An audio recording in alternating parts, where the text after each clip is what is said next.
আসসালামু আলাইকুম ওয়া রাহমাতুল্লাহি ওয়া বারাকাতুহু। আলহামদুলিল্লাহি ওয়াসসালাতু ওয়াসসালামু আলা রাসূলিল্লাহি। বিসমিল্লাহির রহমানির রহিম। আলহামদুলিল্লাহ, অসংখ্য দুরূদ ও সালাম প্রেরণ করছি আমাদের প্রিয় নবী মুহাম্মদ সাল্লাল্লাহু আলাইহি সাল্লাম ও তার পরিবার আর সাহাবাগণের প্রতি। প্রিয় মুসল্লিগণ, আজকের আলোচনা আমরা নামাজে কিভাবে কিরাত করব, দ্রুত না ধীরে ও মনোযোগ সহকারে। তাহলে আজকে আমরা একটি গুরুত্বপূর্ণ বিষয় যে নামাজে কিরাত ও অন্যান্য দোয়া পাঠ এগুলো কিভাবে আমরা করব, তাড়াহুড়ো করে করব না আস্তে কেমন করে করব, এটাই আজকে আমরা বলবো, এই বিষয়ে আলোচনা করব। এটা একটা গুরুত্বপূর্ণ বিষয় এবং সমাজে আমরা অনেকেই আছি নামাজ তাড়াহুড়ো করে পড়ি, সূরা ঠিকমতো পাঠ করি না। আল্লাহ তাআলা বলছেন এই ব্যাপারে যে নামাজকে কিভাবে পড়তে হবে, কিভাবে সূরা পাঠ করব আমরা। তো আল্লাহ তাআলা কোরআনে বলছেন সূরা মুজাম্মিল 4 নম্বর আয়াত, সূরা মুজাম্মিল 4 নম্বর আয়াতে আল্লাহ তাআলা বলছেন, আর তুমি কোরআন ধীরে ধীরে সুন্দরভাবে তেলাওয়াত করো। অর্থাৎ আল্লাহ তাআলা বলছেন কোরআন বা নামাজের সূরা পাঠের সময় তাড়াহুড়ো করা নয়, বরং প্রতিটি অক্ষর ও মাখরাজ সঠিকভাবে উচ্চারণ করতে হবে। এটাই তারতিল, অর্থাৎ ধীর, স্পষ্ট ও মনোযোগপূর্ণ পাঠ। তো আল্লাহ তাআলা সূরা মুজাম্মিলের 4 নম্বর আয়াতে স্পষ্ট বলে দিচ্ছে, যখন কোরআন তেলাওয়াত বা নামাজে কোনো সূরা পাঠ করব তো তাড়াহুড়া করা যাবে না। শুধু নামাজে নয়, কোরআন পাঠ করার সময়, এমনি নর্মালি কোরআন পাঠ করার সময় তাড়াহুড়া করা যাবে না। নামাজ তো আছেই, তাড়াহুড়া করা যাবেই না নামাজে। এমনি কোরআন পাঠ করার সময় তাড়াহুড়া করে সূরা পড়া যাবে না বলছে এখানে, বরং প্রতিটি অক্ষর ও মাখরাজ সঠিকভাবে উচ্চারণ করতে হবে। কোরআনের যে আয়াতের প্রতিটি অক্ষরের সঠিক মাখরাজ অর্থাৎ উচ্চারণ করার স্থান সঠিকভাবে উচ্চারণ করতে হবে, মাখরাজগুলোকে, অক্ষরগুলোকে এবং আয়াতগুলোকে। এটাই তারতিল, অর্থাৎ ধীর, স্পষ্ট, মনোযোগপূর্ণ পাঠ। তারতিল, এখানে তারতিলের কথা বলছে, এখানে তারতিল সহকারে নামাজ পড়ার কথা বলা হচ্ছে। তো তারতিল মানে কি? তারতিল মানে হচ্ছে ধীর, স্পষ্ট ও মনোযোগপূর্ণ পাঠকে বলা হয় তারতিল। বুঝতে হবে তারতিল বিষয়টা। তারতিল মনে হচ্ছে ধীর, মানে ধীর গতিতে আমরা সূরা পাঠ করব, ধীর গতিতে। শুধু ধীর নয়, ধীরে পড়লাম হবে না, স্পষ্ট পড়তে হবে। যেমন আমি সূরা পড়ছি, আলাম তারা কাইফা ফাআলা রাব্বুকা বিআসহাবিল, এভাবে পড়ছি। আমি ধীরে সূরা পড়ছি, তবে আমি অস্পষ্ট সই করে সূরা পড়ছি না। আমি যেখানে সেখানে গুণনা দিচ্ছি, যেখানে সেখানে গুণনা কমে দিচ্ছি, এভাবে হবে না। শুধু ধীর করলে হবে না। আল্লাহ তাআলা এখানে বলছে তারতিল, অর্থাৎ ধীর শুধু করলে হবে না, স্পষ্ট করতে হবে, ধীরের সাথে স্পষ্ট করতে হবে। স্পষ্ট, আলাম তারা কাইফা ফাআলা রাব্বুকা বিআসহাবিল ফিল, এভাবে স্পষ্ট। আমি ধীরে করলাম, স্পষ্ট করলাম, সই করলাম। শুধু ধীর করলে হবে না, আমাকে সই করতে হবে জিনিসটাকে। এবার 3 নম্বরে বলছে মনোযোগপূর্ণ পাঠ, মনোযোগপূর্ণ। এবার আমি সূরা কিরাত করছি আস্তে আস্তে, ভালোভাবে করছি, স্পষ্ট করছি, কিন্তু আমার নামাজে মনোযোগ নাই, সূরা কিরাত আমার মনোযোগ নাই, আমি অন্তর থেকে করছি না, তাহলে কিন্তু হবে না। তাহলে কি ওটা তারতিল হলো না। তারতিল মনে হচ্ছে ধীর, স্পষ্ট আর মনোযোগপূর্ণ, এই 3টা বৈশিষ্ট্য অ্যাপ্লাই হবে, এই 3টা জিনিস অ্যাপ্লাই হবে, তবে ওটা তারতিল, ওটাই তারতিল সহকারে নামাজ পড়া। এখানে নামাজ পড়ার বিষয়টা বলছে আল্লাহ তাআলা, নামাজ পড়বো তারতিল সহকারে, নামাজে সূরা পাঠ করব তারতিল সহকারে, একদম ধীর ভাবে, স্পষ্ট আর মনোযোগপূর্ণ, একদম মন থেকে, অন্তর থেকে বলতে হবে। যেমন সূরা ফাতিহা পাঠ করব, আলহামদুলিল্লাহি রাব্বিল আলামিন আর রহমানির রহিম মালিকি ইয়াউমিদ্দিন ইয়্যাকা إياك نعبد وإياك نستعين اهدنا الصراط المستقيم صراط الذين أنعمت عليهم غير المغضوب عليهم ولا الضالين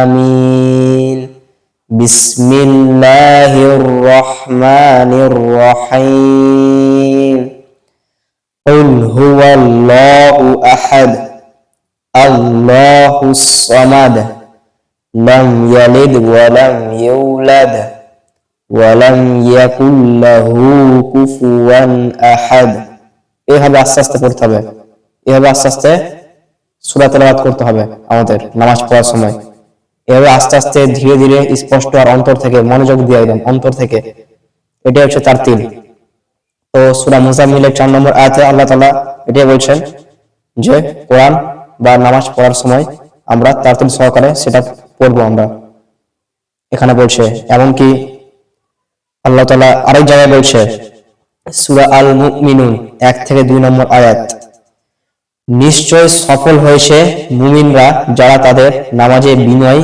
ও মনোযোগী বলছে নিশ্চয় সফল হয়েছে মুমিন ব্যক্তিরা সফল হয়েছে নিশ্চয় যখন তারা তাদের নামাজে বিনয়ী ও মনোযোগী হয়ে উঠবে আল্লাহ তাআলা এখানে এটাই বলছে তাহলে শুধু নামাজ পড়লে কি সফল হওয়া যাবে না নামাজটা নামাজের মতো পড়তে হবে নামাজে বিনয়ী হতে হবে মনোযোগী হতে হবে নামাজে মনোযোগ আনতে হবে বিনয়ী হতে হবে তবে মুমিন ব্যক্তি সফল হতে পারবে শুধু নামাজ পড়লাম একদম আল্লাহু আকবার তাড়াহুড়া করে পড়ছি আলহামদুলিল্লাহ রাব্বিল আলামিন আর রহমানির রহিম মালিক ইয়াউমিদ্দিন পড়ছি একদম ঝড়ের গতিতে হবে না আল্লাহ তাআলা এই আয়াতে বলছেন এই আয়াতে আরো অনেক খুশি বলছে আমরা তাড়াহুড়ো করে পড়ি যদি আমরা তাড়াহুড়ো করে নামাজ পড়ি তাহলে মনোযোগ অথবা খুশু হারিয়ে যায় মনোযোগ ছাড়া নামাজ শুধু শরীর চর্চা কিন্তু হৃদয় থাকে শূন্য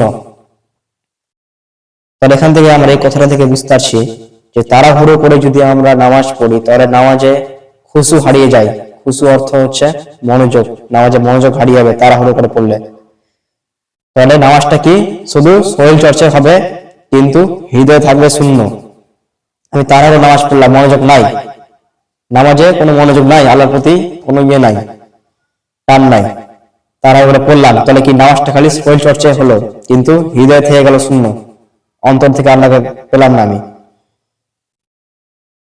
এবার এমনকি এটা তো কোরআনের আয়াত এবার হাদিস থেকে বলি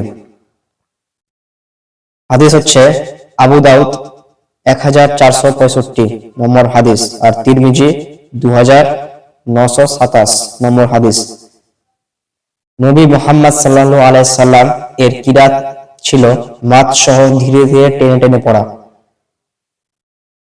হাদিসে বলে দিচ্ছে আবু দাউদ আর তিরমিজির হাদিস বলে দিচ্ছে আমাদের নবীজি মুহাম্মদ সাল্লাল্লাহু আলাইহি ওয়াসাল্লাম কিরাত ছিল মাত সহ ধীরে ধীরে টেনে টেনে পড়া আর আমাদের নবীজি যখন কিরাত করত তো একদম মাত সহ ধীরে ধীরে টেনে টেনে কিরাত করতেন এখানেও থেকে বুঝতে পারছি আমরা যে তেলাওয়াত আমাদের আস্তে আস্তে ধীরে ধীরে টেনে টেনে মাত সহ করতে হবে এমনকি আরেকটা হাদিসে বলছে সহিহ বুখারী হাদিস 5047 আর মুসলিম 791 নম্বর হাদিস আমি রাসূলুল্লাহ সাল্লাল্লাহু আলাইহি সাল্লামকে সূরা আল ফাত পড়তে শুনেছি তিনি এতে আওয়াজ টেনে টেনে কিরাত করছিলেন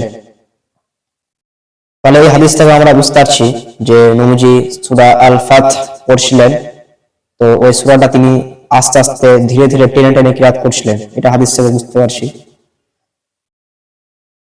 এমনকি আরেকটা হাদিস আছে যে তাড়াহুড়ো করে নামাজ পড়লে নামাজ সহি হয় না এই ব্যাপারে একটা হাদিস আছে হাদিসটা হচ্ছে সহিহ বুখারীর 757 নম্বর হাদিস আর মুসলিম 397 নম্বর হাদিস আল্লাহ এখানে একটা ঘটনা বলছে যে এক ব্যক্তি খুব তাড়াতাড়ি নামাজ পড়লেন, রাসূলুল্লাহ সাল্লাল্লাহু আলাইহি ওয়াসাল্লাম বললেন।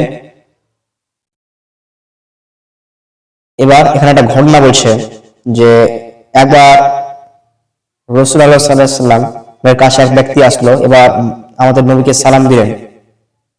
এবার তো নবীজি ওই ব্যক্তিটাকে তাকে পাঠিয়ে দিলেন, বললেন যে আবার নামাজ পড়ে আসো, তোমার নামাজ হয়নি। ওই ব্যক্তিটা গেল, নামাজ পড়ে আবার নবীর কাছে আসলো। আবার নবী বললেন যে তোমার নামাজ হয়নি। এভাবে 3 বার ওই ব্যক্তিটা নবীর কাছে আসলো। ওই ব্যক্তিটা 3 বার নবীর কাছে আসলো। এবার এসে নবীজি তাকে ভালো করে নামাজ পড়া শিখালেন। এবার বলছে রুকু করো যতক্ষণ না তুমি স্থির হও, সিজদা করো যতক্ষণ না তুমি স্থির হও। তাহলে এখানে নবীজি ওই ব্যক্তিটাকে বলছে 3 বার ঘুরিয়ে দিল, কিন্তু ওই প্রথমে ব্যক্তিটা নবীর কাছে আসলো, সালাম দিল, নবীজি তাকে ঘুরিয়ে দিলেন, বললো আবার তুমি নামাজ পড়ে আসো। এইভাবে 3 বার পড়ার পরে ব্যক্তিটা বলছে যে আমাকে নামাজ পড়া তাহলে শিখাও, কিভাবে পড়তে হয় আস্তে আস্তে। তখন নবীজি বলছেন ব্যক্তিটাকে রুকু করো যতক্ষণ না তুমি স্থির হও। মানে এখানে বলছে যে রুকু করো একদম স্থির যতক্ষণ না তুমি না হও, মানে আস্তে আস্তে করার কথা বলছে, এখানে স্থির ভাবে কথা বলছে, তাড়াহুড়ো করার কথা একদম বলছে না। সিজদা করো যতক্ষণ না তুমি স্থির হও। অর্থাৎ এখান থেকে বুঝতে পারছি তাড়াহুড়ো করলে নামাজ পূর্ণ হয় না। প্রতিটি রুকুন, দাঁড়ানো, রুকু, সিজদা, বসা, তাসাউদ সম্পূর্ণ স্থির ভাবে সম্পূর্ণ করতে হবে। এবার আরো অনেক হাদিস আছে, যেমন সহিহ বুখারী ৭৫২৭ নম্বর হাদিস, মুসলিম ৭৯৩ নম্বর হাদিস, তোমরা কোরআনকে তোমাদের সুন্দর কণ্ঠে সাজাও। এখানে কোরআনকে সুন্দর কণ্ঠে সাজানোর কথা বলা হচ্ছে। তো এইভাবে আমাদের কি করতে হবে, আমাদের এইভাবে তেলাওয়াত করতে হবে। তো আমরা কয়েকটা হাদিস আর কোরআনের কয়েকটি আয়াত থেকে বুঝতে পারছি যে আল্লাহ তাআলার হুকুম কি। নামাজ যখন দাঁড়াবো কিরাত একদম আস্তে আস্তে সহি করে, তারতিল সহকারে, সহি স্পষ্ট আর মনোযোগপূর্ণ পাঠ হতে হবে। শুধু নামাজেই নয়, নরমালি যদি আমরা কোরআন তেলাওয়াত করি তখন আমাদের সহি করে তারতিল সহকারে মনোযোগ দিয়ে মন থেকে অন্তর থেকে পাঠ করতে হবে। এটাই আল্লাহর আদেশ। এইভাবে আমরা করব। কিন্তু আমরা অনেকে দেখি সমাজে বা গ্রামের মধ্যে যে জোহরের নামাজ, জোহরের 4 রাকাত ফরজ নামাজ জামাতে পড়া হচ্ছে, 6-7 মিনিটের নামাজ শেষ, 6-7 মিনিটে 4 রাকাত নামাজ শেষ। 6-7 মিনিটে যদি 4 রাকাত নামাজ শেষ হয়, মানে কত স্পিডে পড়ছে নামাজ। ওই যদি আস্তে আস্তে হয়ে পড়ে, আমি যে বললাম আলহামদুলিল্লাহি রাব্বিল আলামিন, এইভাবে কি যদি আস্তে আস্তে নামাজ পড়ে, তো তার গড়ে অন্তত ন্যূনতম সময় তার 8 মিনিটের উপর যাবে। 4 রাকাত নামাজ 8 মিনিটের উপর যাবে, নরমালি 8 থেকে 10 মিনিট যাবে, ইজিলি যাবে। এবার আমরা কি করছি, 6-7 মিনিট নামাজ কমপ্লিট। কি হবে নামাজ কমপ্লিট 6-7 মিনিটে? মনে সে নামাজ তাড়াহুড়ো করছে, সে তাড়াহুড়ো করে সূরা কিরাত করছে, এভাবে করছে আলহামদুলিল্লাহি রাব্বিল আলামিন আর রহমানির রহিম মালিকি ইয়াউমিদ্দিন, এভাবে তাড়াহুড়ো করছে। সেজন্য 6-7 মিনিট কমপ্লিট, 6-7 মিনিট কমপ্লিট হবেই না যদি আস্তে আস্তে পড়ি আমরা নামাজ আস্তে আস্তে। যেমন রুকুতে গেলাম সুবহানা রাব্বিয়াল আযীম, সুবহানা রাব্বিয়াল আযীম, এভাবে পড়বো আস্তে আস্তে। এরকম না সুবহানা রাব্বিয়াল আযীম, সুবহানা রাব্বিয়াল আযীম, এমন না, আস্তে আস্তে। তারপরে সিজদায় যাচ্ছি, সিজদায় যাওয়ার সময় সুবহানা রাব্বিয়াল আ'লা, সুবহানা রাব্বিয়াল আ'লা, আস্তে আস্তে। কিন্তু আমরা কি করি সুবহানা রাব্বিয়াল আ'লা, সুবহানা রাব্বিয়াল আ'লা, তাড়াহুড়ো, সেকেন্ডে 5 সেকেন্ডের মধ্যে উঠে আরাম সিজদা থেকে, হবে না। আস্তে আস্তে নামাজ পড়তে হবে, টাইম লাগিয়ে নামাজ পড়তে হবে, সময় দিতে হবে। আরো অনেক দোয়া আছে, যেমন তাশাহুদে দোয়া মাসুদা, যেটা লাস্টে পড়া হয় আল্লাহুম্মা ইন্নী যালামতু নাফসি যুলমান কাসীরা ওয়া লা ইয়াগফিরুয যুনুবা ইল্লা আনতা ফাগফিরলি মাগফিরাতাম মিন ইনদিকা ওয়ারহামনি ইন্নাকা আনতাল গফুরুর রহিম। এভাবে আস্তে আস্তে তেলাওয়াত করতে হবে। আস্তে আস্তে তেলাওয়াত করবো, প্লাস আমরা মানেও জানার চেষ্টা করবো, সূরাগুলোর মানে অন্তর থেকে একদম আরবিটা পড়বো, প্লাস মানেটাও মনে মনে করার চেষ্টা করবো। তাহলে অন্তর থেকে অটোমেটিক একটা কানেকশন হবে, ভালোবাসা একটা লাগবে নামাজের প্রতি। আস্তে আস্তে নামাজ পড়তে হবে। এই সমস্ত বিষয় আমাদের খেয়াল রাখতে হবে নামাজের সময়। তাড়াহুড়ো করে চলবে না, কিরাত আস্তে সহি। আর প্রথমত নামাজ পড়ার আগে আমাদেরকে সহি করে কোরআন পড়া শিখতে হবে। এটা অনেকেই আছে আমরা সহি করে কোরআন পড়তে পারি না। এটা অবশ্যই আমাদের জরুরি, এটা ফরজ বিষয়। আমাদের একটা লজ্জার থাকা উচিত যে আমরা মুসলিম ঘরে জন্ম হয়ে সহি করে কোরআন পড়তে পারছি না। আমরা মাশাআল্লাহ বাংলা পড়ছি, ইংলিশ পড়ছি, অন্যান্য পড়াশোনা করছি, ভালো। তো কোরআনটাকে আরবিটাকে আমাদের সহি করে শিখতে হবে। তাহলে আমার একটাই অনুরোধ সবার কাছে, এবং আমিও চেষ্টা করব নামাজকে আরো ধীর গতিতে ও মনোযোগ একদম মনোযোগ দিয়ে নামাজ পড়ার। ও অন্যান্যদেরকেও অনুরোধ করব যে নামাজ তাড়াহুড়ো করে নয়, বরং তারতিল সহকারে আস্তে আপনারা পড়বেন। আমিন। সুবহানাকা আল্লাহুম্মা ওয়া বিহামদিকা আশহাদু আল্লা ইলাহা ইল্লা আনতা আস্তাগফিরুকা ওয়া আতুবু ইলাইকা। এই বলে বক্তব্য আমি শেষ করছি।